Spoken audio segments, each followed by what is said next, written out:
ফরিদপুর শহরের পাশেই দাঁড়িয়ে আছে এমন একটি স্থাপনা যেটি শুধু একটি গেট নয়, এটি শত বছরের প্রকৌশল, নদী নিয়ন্ত্রণ এবং মানুষের জীবনযাত্রার এক নীরব সাক্ষী।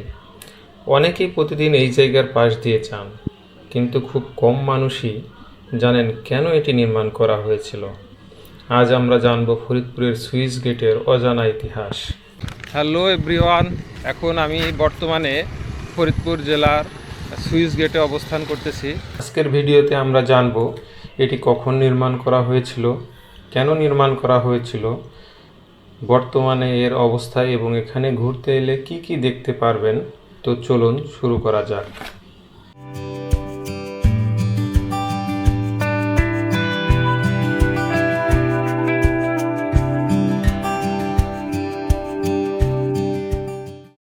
ফরিদপুর শহরের কেন্দ্র থেকে সুইচ গেটে পৌঁছতে সময় লাগে মাত্র কয়েক মিনিট। আপনি রিক্সা, অটোরিকশা কিংবা মোটর সাইকেলে সহজেই এখানে আসতে পারবেন। পুরো পথ জুড়ে শহরের ব্যস্ততা ধীরে ধীরে মিলিয়ে যায়, আর সামনে দেখা যায় শান্ত নদী ও সবুজ পরিবেশ।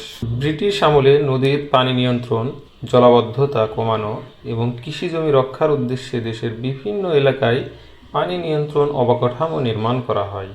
ফরিদপুরের সুইচ গেটও সেই ধরনেরই একটি গুরুত্বপূর্ণ প্রকৌশলী স্থাপনা। মৌসুমি বন্যা, অতিরিক্ত পানি এবং নদীর প্রবাহ নিয়ন্ত্রণে এটি গুরুত্বপূর্ণ ভূমিকা পালন করে এসেছে। সময়ের সঙ্গে সঙ্গে এই স্থাপনাটি শুধু একটি পানি নিয়ন্ত্রণ কাঠামো নয়, বরং ফরিদপুরের ইতিহাসেও অংশ হয়ে উঠেছে।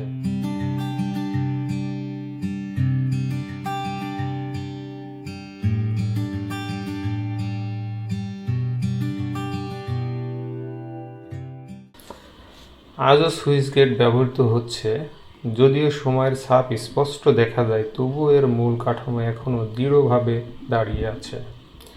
এখানে রয়েছে লোহার গেট, কংক্রিটের পিলার, পানি নিয়ন্ত্রণ ব্যবস্থা, নদীর মনোরম দৃশ্য। বর্ষাকালে এখানে পানির প্রবাহ সবচেয়ে বেশি আকর্ষণীয় হয়ে ওঠে।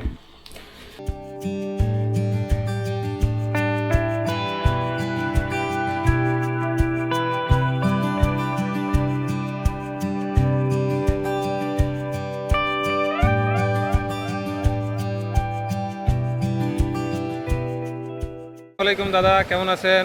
ওয়ালাইকুম আসসালাম রহমতুল্লাহ বরকাত। আমি ভালো আছি, আপনি কেমন আছেন? আলহামদুলিল্লাহ, আমি ভালো আছি। দাদা, আপনি কত বছর ধরে আছেন ফরিদপুর শহরে? আমি দীর্ঘ 12 বছর ধরে। দীর্ঘ 12 বছর।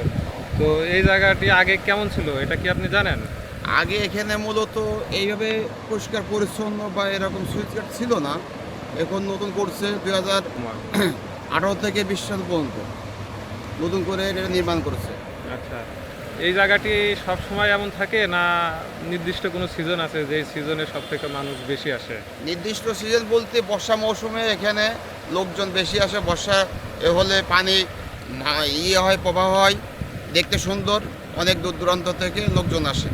আচ্ছা, এই গেট নিয়ে কি কোনো গল্প আপনার জানা আছে?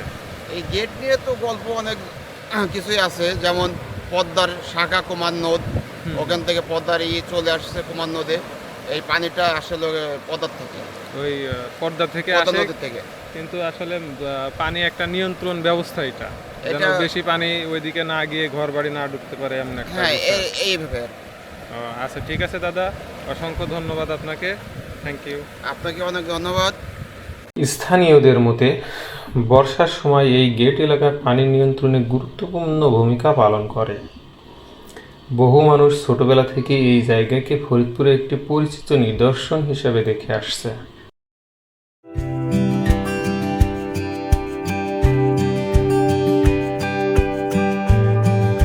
এই জায়গা পরিবার নিয়ে আসলে পারে আপনারা বর্ষাকালে আসবেন। বর্ষাকালে আসলে কিন্তু এই জায়গার আসলে পুরো যে ভিউটা সেটা পাওয়া যায়।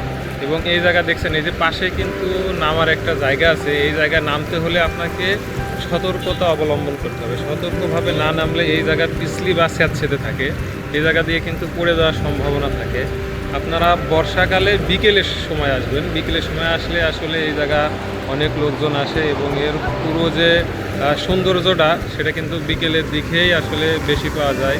ফরিদপুরের সুইচ গেট শুধু একটি প্রকৌশল স্থাপনা নয়, এটি আমাদের ইতিহাস, নদী এবং মানুষের জীবনযাত্রার সঙ্গে জড়িয়ে থাকা এক গুরুত্বপূর্ণ নিদর্শন। ভিডিওটি যদি ভালো লেগে থাকে তাহলে অবশ্যই লাইক করবেন, বন্ধুদের সঙ্গে শেয়ার করবেন এবং এমন আরও ঐতিহাসিক ও ভ্রমণভিত্তিক ভিডিও দেখতে আমার চ্যানেলটি অবশ্যই সাবস্ক্রাইব করতে ভুলবেন না।